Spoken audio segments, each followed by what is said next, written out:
You're listening to an Airwave Media Podcast. LifeLock, how can I help?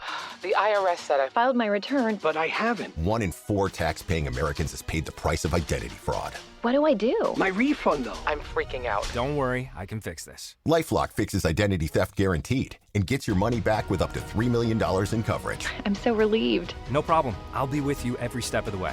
1 in 4 was a fraud-paying American. Not anymore. Save up to 40% your first year. Visit LifeLock.com/podcast. Terms apply. This episode is brought to you by Redfin. You're listening to a podcast, which means you're probably multitasking. Maybe even scrolling home listings on Redfin, saving homes without expecting to get them. But Redfin isn't just built for endless browsing. It's built to help you find and own a home. With agents who close twice as many deals, when you find the one, you've got a real shot at getting it. Get started at redfin.com. Own the dream. This episode is brought to you by our Patreon members. Thank you so much. You're the reason this podcast is still going. If everyone who listened to this podcast gave just $1 a month, we could both turn this podcast into a full-time job and be certain that we could keep it going throughout the pandemic and keep bringing you more episodes. It would be a win for everyone. If you're not a member and you're able to donate, go to patreon.com/ancienthistoryfangirl. Members get ad-free episodes, extra episodes about fascinating topics, and hilarious, mostly drunken conversations we've had with other podcasters and guests. Go to patreon.com/ancienthistoryfangirl and sign up today to join the fun. Let's just pull that Band-Aid off and get into this.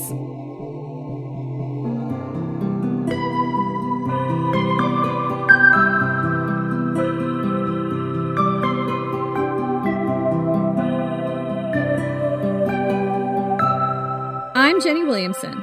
And I'm Jen McMenemy. And this is Ancient History Fangirl. So, in our last episode on gender rebels of ancient Greece and Rome, we talked about eunuchs, how they came to be, how they were perceived, and what their lives were like in the ancient world. Last week, we kind of just introduced the topic and focused on people who probably chose to undergo castration for religious and sometimes even gender-affirming reasons. But this probably wasn't the most common experience most people had who underwent castration.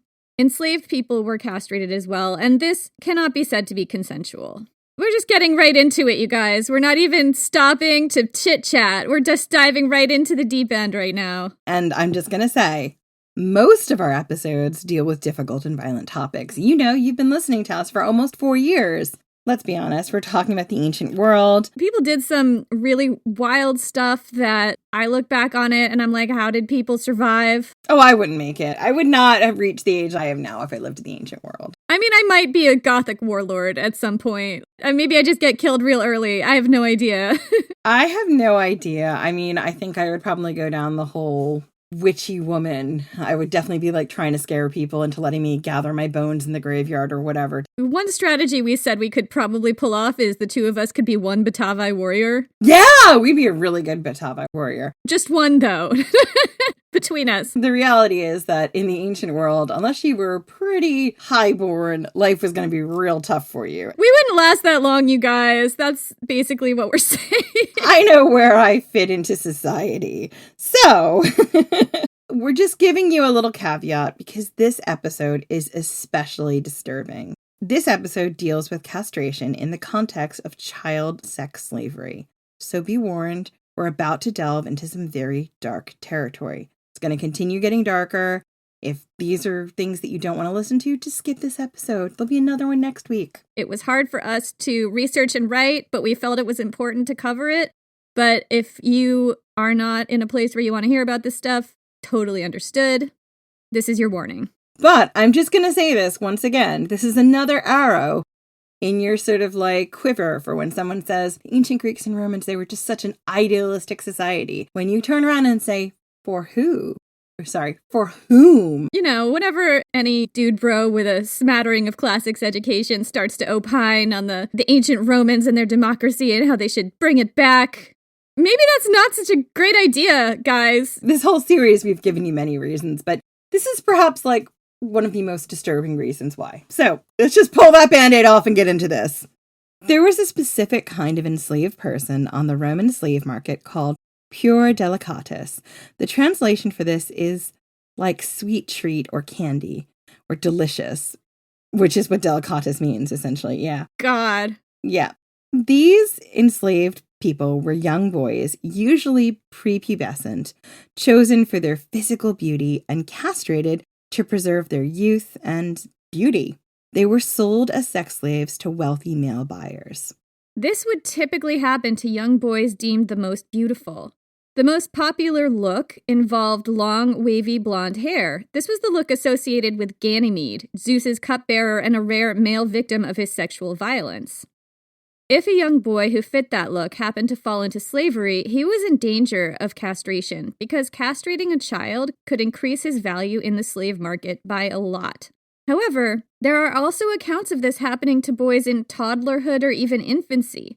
So they didn't know if this was going to turn into a beautiful boy or not. It was like a toddler. I imagine it was probably a beautiful toddler. I don't know. That's awful. Yeah, and that's like the awful thing about it is they were sexualizing these children that young. Yep. Sometimes the slave seller would castrate boys he was trying to sell to fetch a higher price, and sometimes a wealthy owner would have an enslaved child castrated to preserve his youth and beauty. So this could be done by the seller or by the buyer.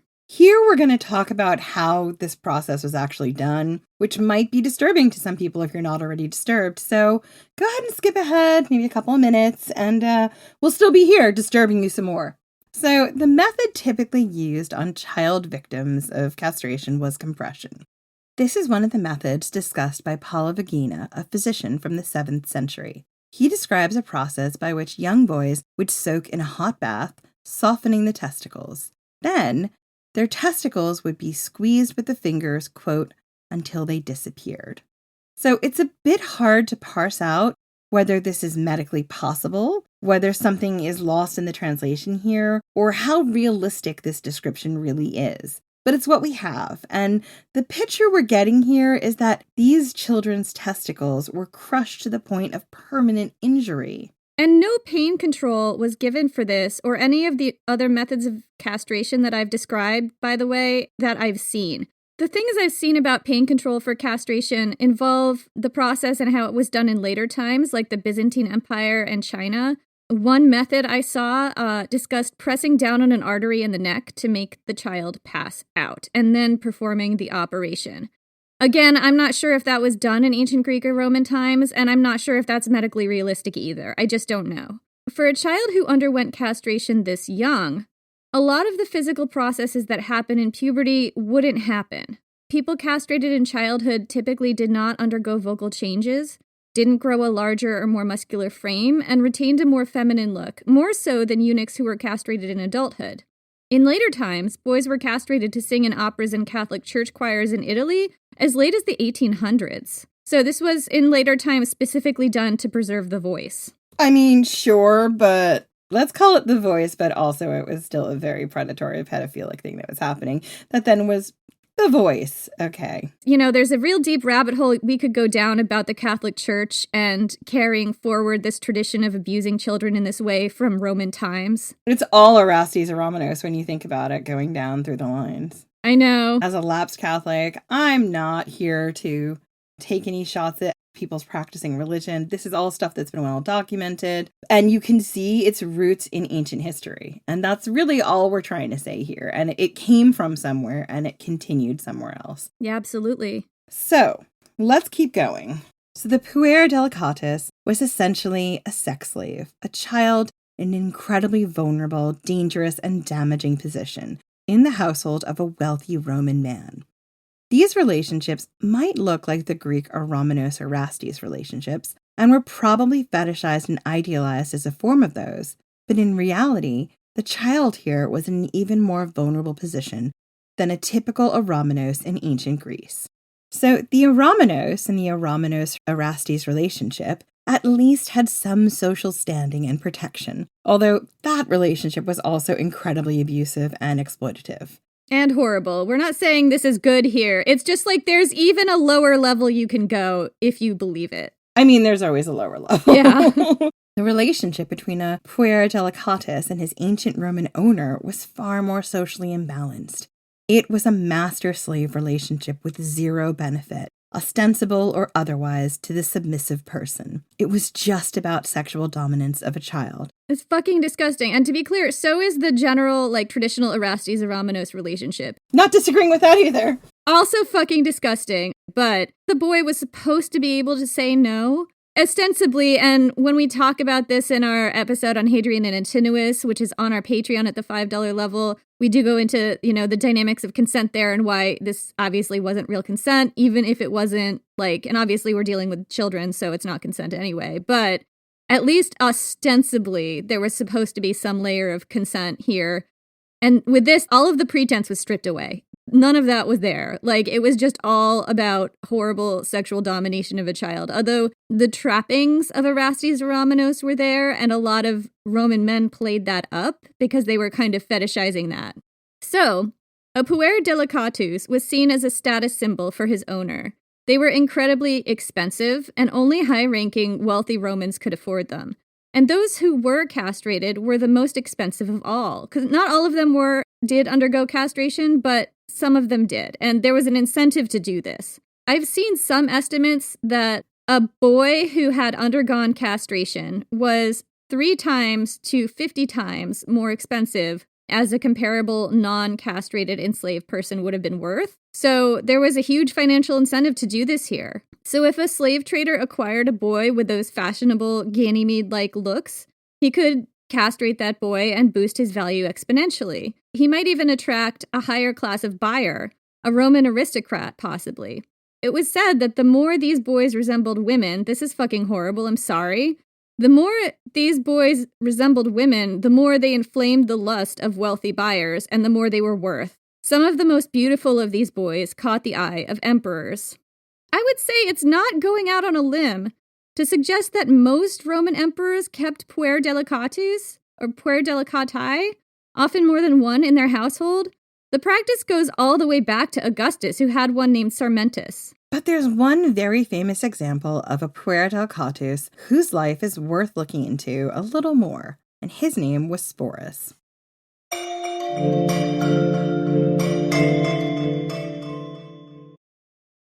I have created the most advanced AI soldier. The wait is over. Tron Ares, now streaming on Disney+. We are looking for something you've discovered. And some of us will stop at nothing to get it. Ready? The countdown is complete. There's no going back. Our directive is clear. Hang on! Tron Ares, now streaming on Disney+. Rated PG-13. Is there a baby in your life who's about to start solid foods? This can be such a confusing and stressful time. As a mom of 7, I really struggled with spoon feeding my oldest baby. But once I realized that babies can safely feed themselves real, wholesome foods using the principles of baby-led weaning, feeding the rest of my babies became an actually enjoyable experience instead of something that I used to dread. Hi, I'm Katie Ferraro, college nutrition professor and dietitian specializing in baby-led weaning, and I host the Baby-Led Weaning Made Easy podcast. Each week, we cover evidence-based, safe infant feeding practices for parents and caregivers of babies who are 6 to 12 months of age. So, if you're confused by all the conflicting info you hear about starting solid foods, or you want easy, actionable tips on how to safely prep food for your baby, or introduce allergenic foods, or figure out when to drop a milk feed, we cover all that and more, plus interviews with the world's leading feeding experts in 2 new episodes each week. Search Baby-Led Weaning wherever you listen to podcasts, and happy feeding. We don't know anything about Sporus' early life, how he came to be enslaved, or where he was from. We do know that he was probably enslaved young. We're guessing prepubescent or very early adolescent. And we know that he was very beautiful.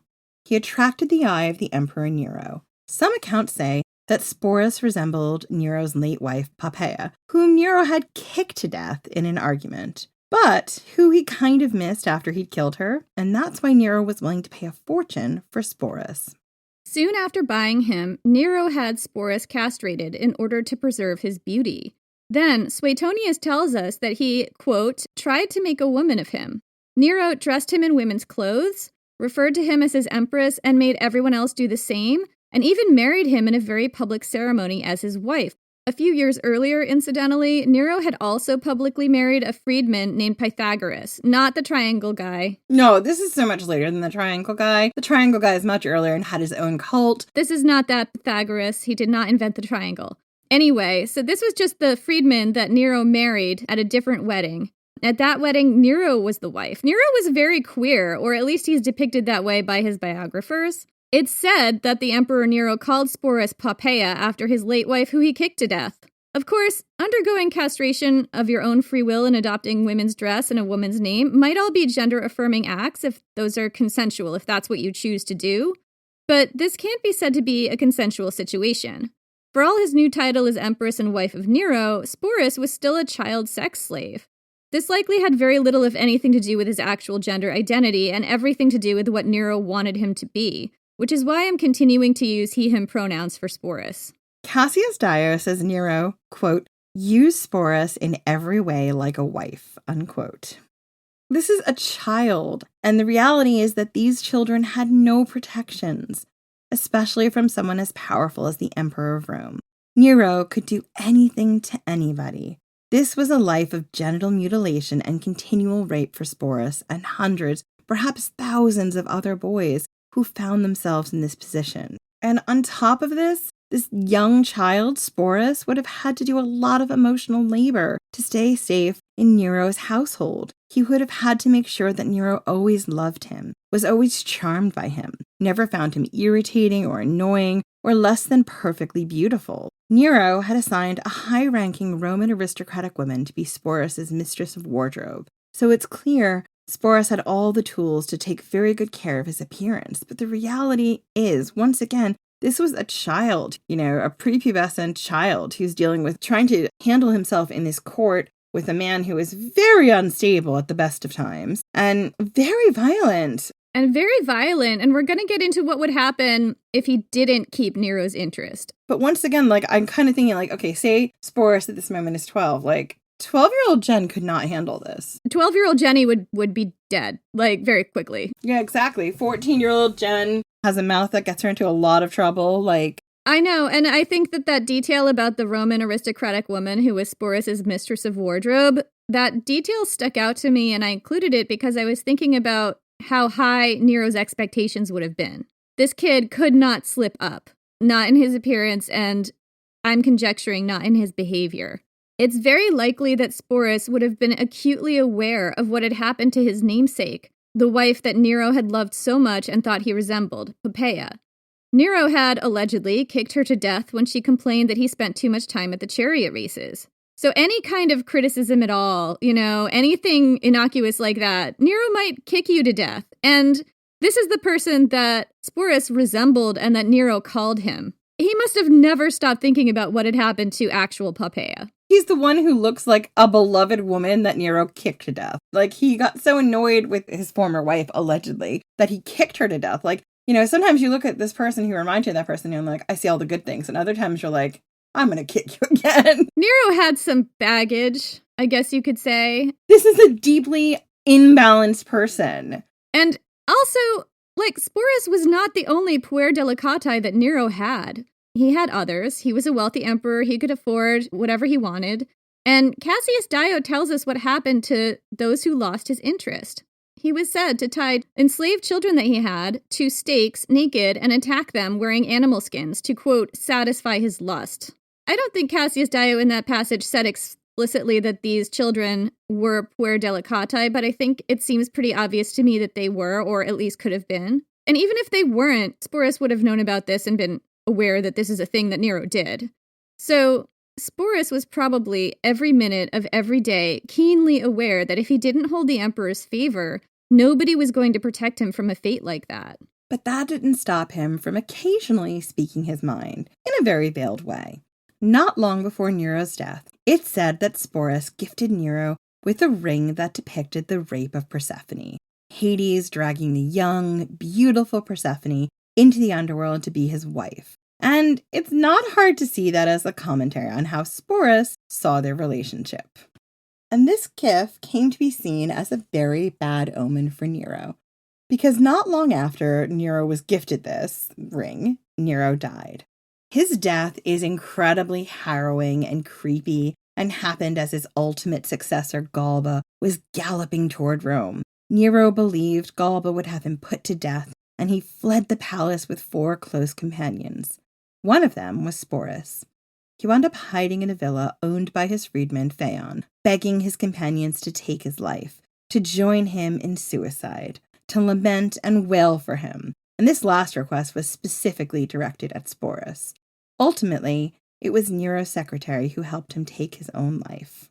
And I don't think anybody took him up on the request to join him in suicide. Like, I think everyone was just like, not it. Yeah, I think Sporus was like, do. Gonna pretend I didn't hear that one.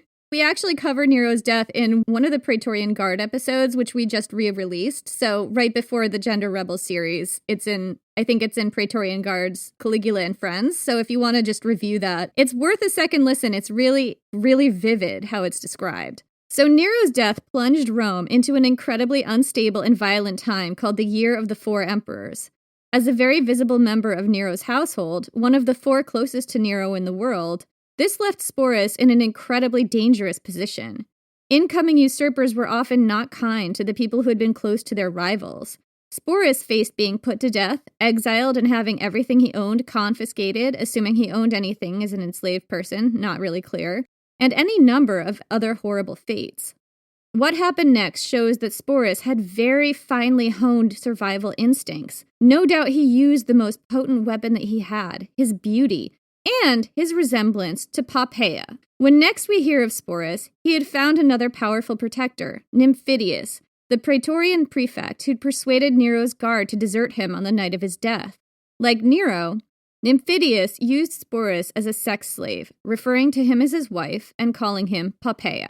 And to be clear, we don't 100% know if Sporus actually sought out Nymphidius' protection or if this was, entirely unconsensual. I mean, it was probably non-consensual on some level anyway. Even if Sporus sought out his protection, there's such an power imbalance. I mean, it's not really consensual. Yeah, I totally agree. I just don't know if Nymphidius, made this happen by force, or I really don't know.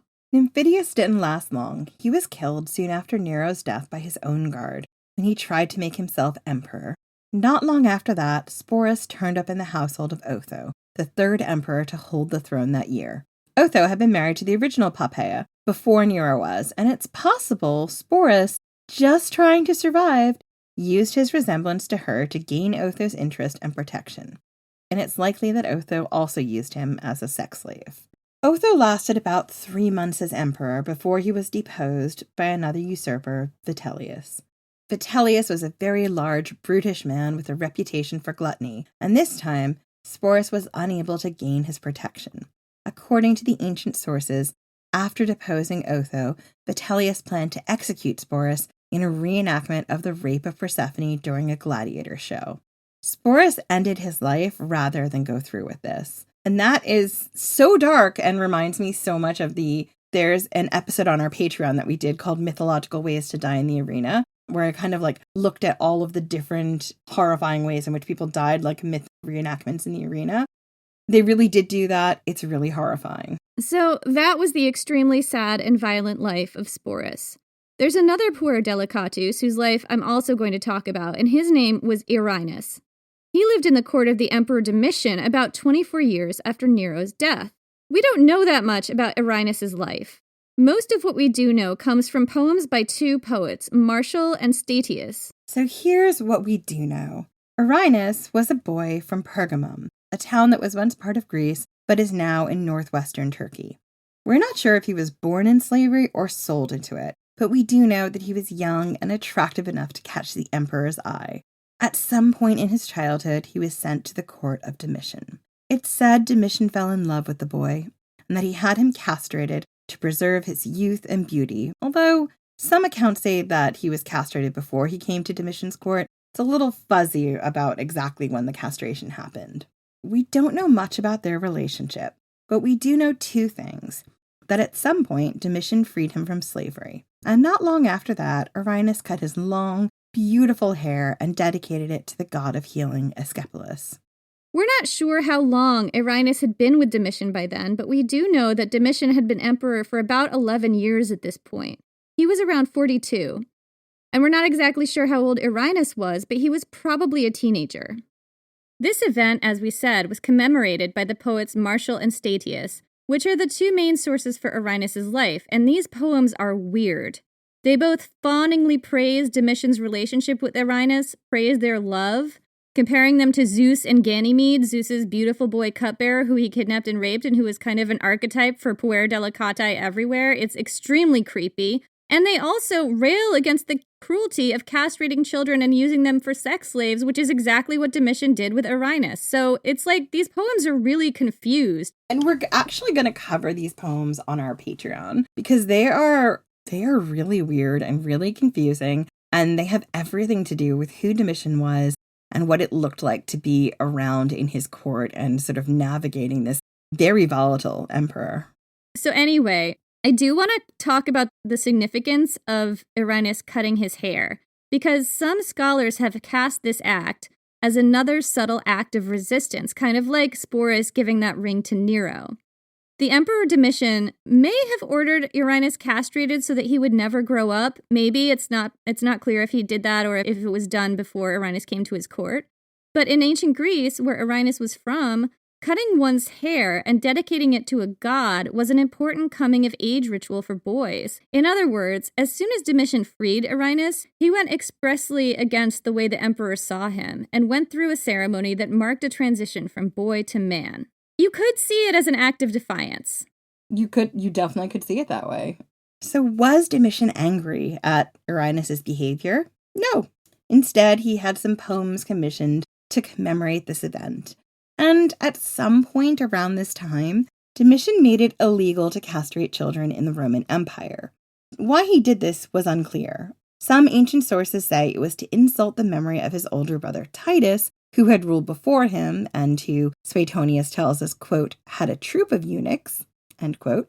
But some historians, reading between the lines, believe that Domitian may have outlawed childhood castration because of his relationship with Irenaeus. This may be giving Domitian too much credit. The idea is that maybe Irenaeus persuaded him that this was a really cruel practice and he should outlaw it. This is the first time that I know of that castration was made illegal in ancient Rome. We don't 100% know if Irenaeus had anything to do with Domitian making this law, and we're not exactly sure when in the timeline it happened. The dates are fuzzy. And this theory is really more like informed fan fiction than history, but let's entertain it for a minute because we love fan fiction that is history-based on this podcast. Clearly, Irenaeus had the emperor's ear, and not only did Domitian free him, and let's be clear here, Domitian was extremely controlling. He was a controlling asshat. We're going to talk about it more in the Patreon episode. But not only did Domitian free him, but when Irenaeus kind of went against the emperor's wishes or way of seeing him and declared himself a man in public, Domitian didn't even punish him. He had the event commemorated in verse. Did Irenaeus also lobby the emperor to make castrating children illegal? Did he persuade Domitian of the horrific cruelty of this practice? I can't say for sure. Maybe? At this point, Irenaeus disappears from history, so it's really impossible to know. But the ban on castration of children in ancient Rome continued. Domitian did leave some loopholes. For instance, you couldn't castrate a child in ancient Rome, but you could still, under his ban, sell children castrated somewhere else.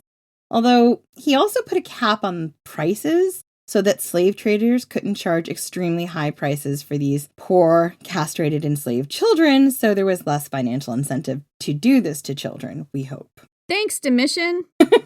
I'm not even sure he gets a thanks here. I know, I'm being very sarcastic here. I want to give him thanks, but I also know Domitian. Just wait till you get to know him a little better. Just for anyone who's not getting that, I know. So this ban went in and out over the centuries. Some subsequent emperors closed loopholes. Nerva made it illegal to sell boys to slave traders who practiced castrations. And Hadrian imposed an even more strict ban. Under his ban, it was illegal to castrate anyone, enslaved or freedman, even if it was consensual, on pain of death both for the castrator and the castratee. It was considered as severe a crime as conspiracy to murder under Hadrian's law. When you look at the lives of both Sporus and Erinus, you can see how good these boys had to be at both emotional intelligence and maneuvering to stay alive. Like, they had to, manipulate these emperors into not killing them. And these emperors were very unstable people. They had real issues. Right. They were unstable and violent, and there was no checks. There were no checks on their power. You're talking about very young boys who are trying to navigate these very unstable, very violent men with a lot of power and zero checks on it. No one would have had any power to protect these boys. There is no one who could stand against the emperor when the emperor is being unreasonable. And we know that emperors were unreasonable, or when the emperor is being volatile or aggressive or violent. Yeah, it's really true. It doesn't even matter if people around Sporus or Erinus cared about them, because what could they do if one of these kids got on the emperor's bad side, which was very easy to do? I can't believe that nobody cared. I imagine that people cared very much, but the best advice you could give these poor boys was, okay, what'd you do wrong this time? How do we do better next time? How do we keep you alive a little longer? Yeah. I mean, they were both in extremely abusive situations and there was no way out. It's fucking horrible. And they're not the only ones. I mean, there were thousands of boys who went through this throughout the Roman Empire. Yep, these are just the most famous. So when you look at the lives of both Sporus and Erinus, you can see how good these boys had to be at both emotional intelligence and maneuvering and manipulation and emotional labor to stay alive. And while they were victims of horrible violence, both did rise to a certain level of influence. And that is important. We have to talk about that. Sporus was once treated as an empress, although that was non-consensual, and he did seem to have a keen sense of self-preservation. In a time of extreme upheaval where emperors lasted weeks or months, and influential members of an emperor's household could be killed en masse if the emperor was overthrown, Sporus moved from one powerful protector to another as emperors rose and fell, and it worked until it didn't. Once it didn't, that was it. You were done, and you kind of didn't know when that moment was going to be. Yeah, and it's hard to say how much of Sporus's attachments after Nero died were things that he sought out for his own protection, which again is questionably consensual in the first place, or things that just happened to him that he had no control over. But if this was something that, he engineered for himself, like if this was him in a way seeking out his own protection, he would have had to be really good at it to survive as long as he did. Just very, very smart and very brave. And very calculating and manipulative and very charismatic and charming and able to anticipate, and real high amount of emotional intelligence was needed on his part. Yeah, because he was handling a bunch of very, very violent and dangerous abusers. Yeah, and very fragile men, because I'm sorry, I'm just going to say that about all emperors. They're all fragile. They all need just someone to constantly stroke that male ego. You are not wrong. I know I'm not. I hope. Come at me. I know I'm not wrong on this one. She's gonna die on this hill. Jen's like, I can defend this one. Don't worry. Leave this one to me. There are things I take wide swings at, and I'm like, maybe not this. And I'm like, nope. Anyway, Erinus may also have had Domitian's ear. He gained his freedom from the emperor, possibly went against Domitian's wishes for him by cutting his hair and proclaiming his own coming of age, and had Domitian commemorating him for it. And maybe, just maybe, he persuaded the emperor to make the castration of children illegal. That one's a little bit iffy, but we like it, so we're going with it. But we like it, and as we've said, why are you using us for your history homework? Don't use us as your master's thesis source, that's all we're saying. Oh God, why would you do that? Anyway, the lives of Erinus and Sporus probably weren't even that unusual as puer delicatae. Since the time of the Emperor Augustus, there were eunuchs, usually childhood sex slaves, elevated to the innermost circles of emperors of Rome. Many gained the ear of the emperor, and some wound up with real power, or gamed the ear of the emperor. Some of them became influential. And I'm going to give you some examples from the early empire. So Tacitus tells us that Nero had, quote, herds of eunuchs. And apparently, according to Tacitus, who's always up with the good gossip, he entrusted one to oversee the execution of a political rival. Claudius's taster, Halitosis, remember him? He was a eunuch. Like Sporus, he was very good at finding powerful protectors. After Claudius's death, he went from Nero to Galba and was eventually appointed procurator, a governor of a small province. He landed on his feet. As time passed, the roles of eunuchs in the empire evolved. Just as the puer delicati could rise to an emperor's inner circle and even gain some amount of influence, so eunuchs rose to very influential positions in the later Roman Empire. Eventually, the people closest to the Roman emperor, those controlling who got to talk to him, those closest to his person, those standing between him and the outside world, were often a complex administrative corps made up entirely of eunuchs. At some points, court eunuchs were the most powerful people in the empire, sometimes more powerful than the emperor himself. Some ancient sources point to a specific start date for the rise of the court eunuch in ancient Rome, the beginning of the reign of Diocletian. Diocletian became emperor in 284 AD at the age of 40. He took control after another extremely turbulent time, the crisis of the 3rd century. This was a 50-year period of violence that was kicked off by the assassination of Alexander Severus, a child emperor, by his own military. The ensuing half-century was characterized by invasions from without, rebellion and civil war from within, approximately 26 usurpers, give or take, plague, and widespread economic collapse. Diocletian enacted a number of reforms that brought stability back to the empire. He restructured the entire government, reimposing a certain sense of grandeur and authority. Some historians, both ancient and modern, say that he did this by looking to Persian and other Eastern models of government, which relied on eunuchs in positions of power. The Persians had had eunuchs in positions of power very close to their rulers since the time of Cyrus the Great, in the 500s BC, and possibly before. Court eunuchs had also been prevalent in China and other Asian countries for centuries by now. There were reasons that eunuchs were so trusted in positions close to power.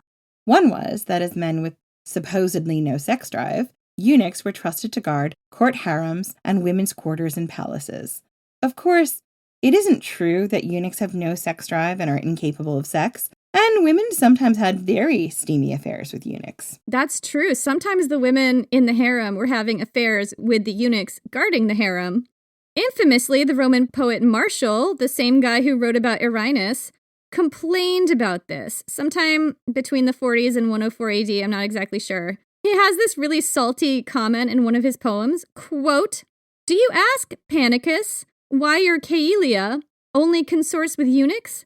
Caelia wants the flowers of marriage, not the fruits." Yes, she does! Obviously, she doesn't want the fruits. Who wants the fruits? Nobody. I mean, many people want the fruits, but I see the point for just having the flower, just the funness. Sometimes you just want the flower. And actually, having a eunuchs-only sex policy is a good way to have birth control in the ancient world. I was thinking this, and it makes a lot of sense because you can enjoy yourself and not have to worry about having children, in theory. In theory, I mean, look, eunuchs can still get erections. They can still ejaculate. I'm not 100% sure if there's sperm in there. I don't know. I think I might have talked about it last time, and I don't remember now. It's been at least a week. I have no memory of what happened a week ago. But anyway, so that was one role a eunuch could have in a royal household, guardian of the bed. And it would seem that the other role evolved out of this one, guardian of the bed, not for the women of the household, but for the emperor himself. The most powerful person in many imperial Roman courts, at least later in the empire, aside from the emperor himself, was the chamberlain. The chamberlain was a trusted personal attendant to the royal bedchamber and someone who managed the household, controlled the royal purse strings, and granted access to the emperor. This person was usually a eunuch. Eunuchs were trusted in these close personal roles because, as men who could not have children themselves, they were not seen as having an interest in overthrowing a dynasty, since they couldn't have children to perpetuate that dynasty. Diocletian, if you believe the sources, decided to take a cue from the Eastern model, seen among the Persians as well as the Chinese and other Asian cultures, and apply it to ancient Rome. Other sources contest that this was what he was doing. Some believe that casting Diocletian's expansion of the role of eunuchs in his administration as, quote, Eastern or, quote, Persian is a way of othering Diocletian's actions. These sources point to the fact that eunuchs have been close, intimate members of the royal imperial household since Augustus. So it wasn't a big stretch for Diocletian to formalize that powerful role. Seen in this way, the tradition of the court eunuch may have arisen out of the role of the puer delicatus in the Roman household. Or it may have been inspired by Persian and other Eastern cultures, or maybe a little of both. Either way, Diocletian brought eunuchs into his household and into his innermost circle, not in a sexual role, but in an administrative role. The men who guarded his bedchamber were eunuchs. So were his close advisors, bedchamber attendants, chamberlains, and household managers. They were men, not boys, from what I understand, and they were not sex slaves, as far as I know. Some of them were not enslaved. Like, there were times when these were freedmen. Diocletian didn't always trust his eunuch staff, however. In 303 AD, when a fire destroyed part of the palace, he let himself be convinced that his court eunuchs had been behind the fire, plotting with the Christians, whom Diocletian had recently pissed off by ordering churches robbed, razed, and scriptures burned.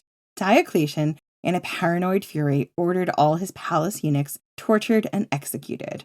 But the prevalence of eunuchs at the imperial court continued. As the years went on, eunuchs became an extremely common feature of later imperial courts. As close advisors, attendants, bodyguards, and even military leaders, eunuchs were the people closest to the emperors, and many emperors had large, complex contingents of eunuch officials that increasingly kept them isolated from the public, the other Roman aristocracy, and even their other servants and officials. It became common for eunuchs to control the imperial treasury, the functioning of the palace, and all information that got in and out of the emperor's private chambers. In many cases, it was an emperor's court eunuchs who decided who got access to the emperor and what information to pass on or withhold from him. An emperor's life could become completely controlled by his eunuchs. But perhaps no eunuch held a more powerful role in the late Roman Empire than the one in the position of Grand Chamberlain.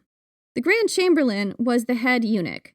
The official title was Provost of the Sacred Bedchamber, so guardian of the bed. The Grand Chamberlain would be the one in charge of all the other eunuchs, manager of the imperial bedchamber and wardrobe, and the people who controlled access to the emperor's person. It was a profoundly powerful and intimate position, and some individuals in this role rose to extreme heights of power. One of them was a eunuch named Eutropius.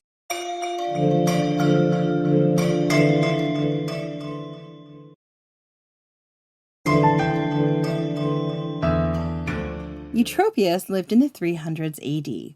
What we know about his early life is from a poet named Claudian, who loathed him. Claudian's poem is literally called Against Eutropius. So take what we tell you here with a grain of salt, and bear in mind that Roman writers often demonize their enemies by making them seem feminine or gender nonconforming. And a lot of what Claudian has to tell us feeds into malicious stereotypes at the time about eunuchs. But it's what we've got as a source, unfortunately.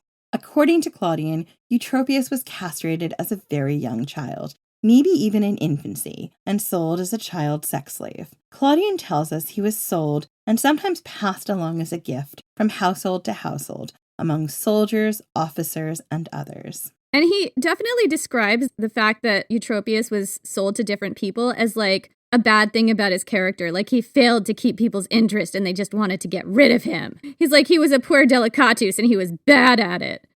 Which I doubt, seeing what Eutropius did next. Regardless, can we just...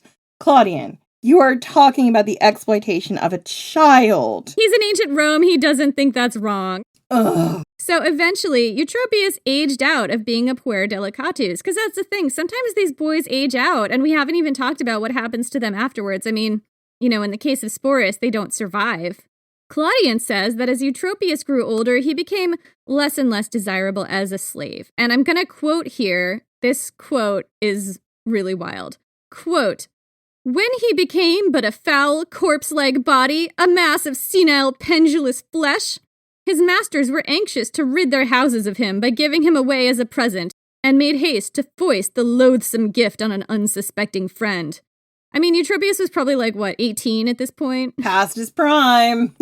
It's 22. This is so horrible. Anyway, Eutropius was perfectly capable of proving his usefulness in other ways. He worked as a pimp, a lady's maid, and an all-around fixer, if you believe Claudian, who tells us all this in an extremely sneering tone. So basically, he could get you laid, fix your hair and outfits, and basically work as a personal assistant, mainly for dirty work, like a dirty personal assistant. Look, he could get you the good edibles. He could bump off your enemies. He could smuggle whatever you wanted, get you laid. Like, he was here to do all the things that were very shady, and he was going to keep it a secret. It's how he kept himself useful, you know? He was your shady personal assistant. So eventually, one of Eutropius' masters freed him, and that's when Eutropius found his way into the household of the Emperor Theodosius I, the Great. Eutropius rose in the ranks of the emperor's court eunuchs. By the time of Theodosius' death in 395 BC, he had risen to the top role, Grand Chamberlain, and was a trusted agent of the emperor. He developed an intense rivalry with the equally powerful Praetorian prefect Rufinus. When Theodosius died and his young son Arcadius became emperor, Eutropius was quick to step into the power vacuum. Arcadius wasn't quite a child emperor. He was 18, but he was still very young and no doubt in search of guidance. Eutropius quickly became very close to the emperor. They had a sort of father-son relationship. But Arcadius was also equally close to Rufinus, Eutropius' rival. He was really in search of father figures. He collected them all. The two jockeyed fiercely for power. When Rufinus tried to get Arcadius to marry his own daughter to get himself closer to the seat of power, Eutropius thwarted him by sliding Arcadius a picture of the drop-dead gorgeous daughter of one of Rufinus' enemies. Her name was Aelia Eudoxia. Arcadius leaped at the chance to marry her instead. Rufinus also ran afoul of the powerful Western general Stilicho, memorably ruining one of Stilicho's chances to defeat Alaric of the Visigoths in the eastern provinces, and eventually Stilicho plotted with Eutropius to have him murdered. Eutropius grew even more powerful after that. He was a consummate political maneuverer and fixer, with his hands in all the pies of imperial power. According to contemporary biographers, it was Eutropius who determined how provinces would be divided up, and Eutropius who decided who would serve in various influential roles within the government. Hint, he was very susceptible to the bribes. He liked to bribe. Let me tell you something about Eutropius. Eutropius was on the take. I mean, he learned very early on. Oh, he did. All you have to do is slide him a little envelope. Here's some tickets to Hadestown. Oops, did you drop this? I think it's yours. And there you go. It was Eutropius who served as high judge, delivering sentences to high-profile crimes and deciding internal disputes. Eutropius led military response. He even personally commanded an army against the Huns in 398 AD, and won. Eutropius had spies everywhere. Nothing happened in the palace that he didn't know about. He was also ruthless in engineering the downfall of his enemies, after which he would confiscate their property for himself, of course. He grew very, very rich. People described Eutropius' power at court very vividly in contemporary sources. The Greek sophist Eunapius said, quote, "The eunuch held power in the palace, and coiling around the halls, like a true serpent, seized everything and dragged it off to his lair." Zosimus says that, quote, "There was no one at Constantinople that dared look Eutropius in the face, and Eutropius ruled Arcadius like a fattened animal." Sorry. This reminds me of a Noxarer. Right? Noxares were these vampires that we talked about years ago in our first Ancient Vampires episode. They just made really noisy eating noises. Sorry, I just had to do it. And here again, I just want to remind you guys of the prejudices that existed against eunuchs at this time. There was a strong ancient Roman prejudice against Easterners, against feminized Easterners, against feminized men. Eutropius came from somewhere in the Middle East, possibly Assyria, and he ticked all of those boxes. There wasn't much that pushed Roman buttons more than a feminine-presenting man or a woman with power over them. And this trope may have fed into more modern tropes about the quote-unquote evil vizier in certain fairy tales. I'm getting strong Jafar vibes from Aladdin here. Incidentally, viziers, that was a real historical position. They were high-ranking political advisors in Ottoman Turkey and Persia, much later than the Romans. But the Ottomans were the ones who came after the Byzantines, who came after the Eastern Roman Empire, so that stereotype in particular may have evolved from powerful court eunuchs like Eutropius. But anyway, back to Eutropius. While it's true that some, maybe most, sources in his life demonized him, one thing that comes through in all the sources is how he isolated the young emperor Arcadius. In 397 AD, Just 2 years after Arcadius came to power, he was visited by Synesius of Cyrene, a Greek aristocrat who had come to his court to petition for lower taxes for his home city. Of course, Eutropius controlled access to the emperor, and he was in no hurry to grant an audience to Synesius of Cyrene, who didn't have the money and connections to offer the appropriate bribe. He didn't get the memo about dropping the envelope. Yeah, it took 3 years for Synesius to gain an audience with Arcadius, and he had time to observe how the court worked. What he saw was a young boy kept isolated by his entourage, distracted by luxuries and trivialities, out of touch with his army and people, and prevented from doing the real work of ruling. When Synesius finally got a chance to meet with the emperor, he delivered a speech on kingship that contained a wealth of unsolicited advice for the young ruler that nobody asked for, let me be clear. Among the truths he laid down, welcome or not, include, quote, "Your isolation reduces you to a life of sensuous fatuity. Your favorites are petty clowns who injure you by befogging your mind." Also, he said Arcadius, quote, "lived the life of a jellyfish." Which, I mean, he spent 3 years in this court waiting to talk to Arcadius, and this is what he has to say when he finally gets that audience. He's not even asking about the taxes in his hometown. No, he just has to speak his mind. Somehow, Synesius did get his tax remittance after this. I think he had made some kind of influential friend at court, maybe somebody who could just take him aside and be like, "Listen, buddy, this is how you do it. You get tickets to Hadestown. You drop them at Eutropius's feet. Walk away." You could have done this 3 years ago, but nobody gave you the key to the secret palace. Anyway, so throughout his time at court, Eutropius amassed a reputation for greed, cruelty, and complete ironclad control over the young emperor's life and decisions. Ironclad! That's right, Cucullin.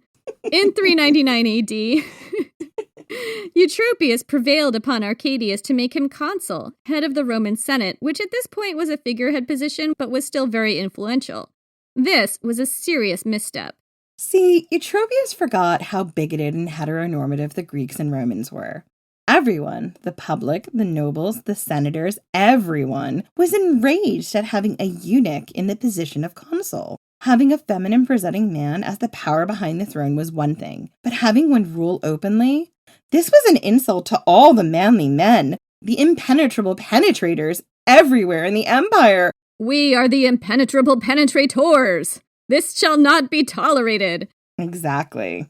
At this point, Eutropius had made a lot of enemies. Perhaps none of his enemies was more formidable than the Empress Aelia Eudoxia.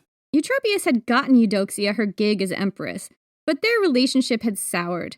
Maybe because Eudoxia wanted to exert some influence of her own over her husband.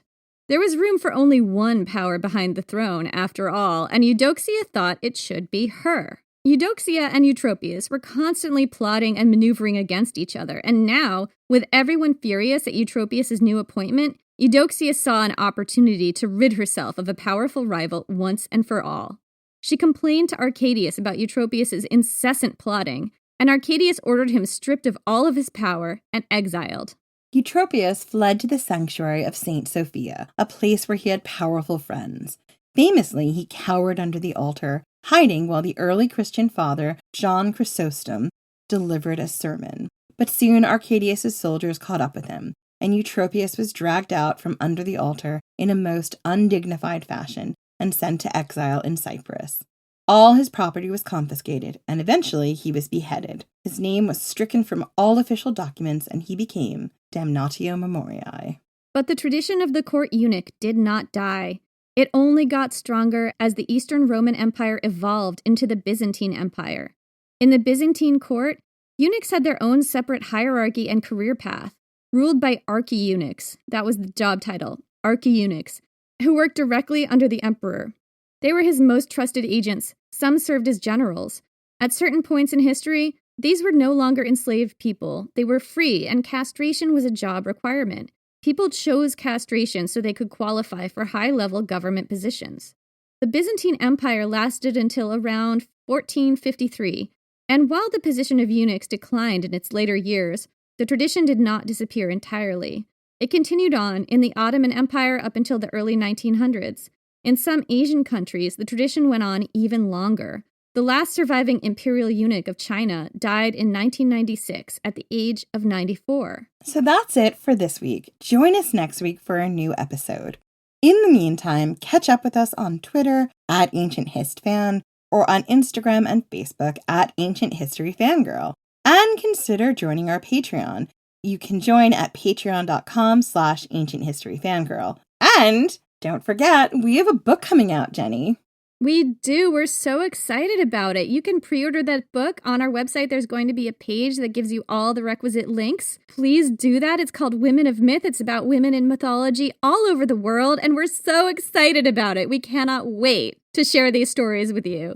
This is the first time we've ever got to say it in an episode because of how we record our episodes, and we didn't know when things would drop, but we can actually say we have a book coming out in August. Please pre-order, and thank you so much for all your support. We will see you next week.